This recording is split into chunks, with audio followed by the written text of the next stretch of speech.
ஒரு தரம் சரவணபவா என்று சொல்பவர் உள்ளத்தினில் நினைத்த எல்லாம் உடனே கைகூடும் என வேதங்கள் மொழியுதே.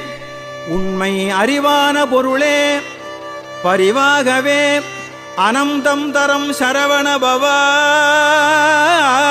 என்று நான் சொல்லியும் பாங்குமிகு காங்கேயா அடியனேன் எண்ணியது பலியாது இருப்பது ஏனோ. குருபரா, முருகையா, கந்தா, கடம்பா, சொல் குமரா, குஹா, ஷண்முகா, கோலாகலா, வெற்றிவேலா, எனக்கு அருள் கொடுத்தாழ்வை முத்தையனே. மறுமலர் குழலழக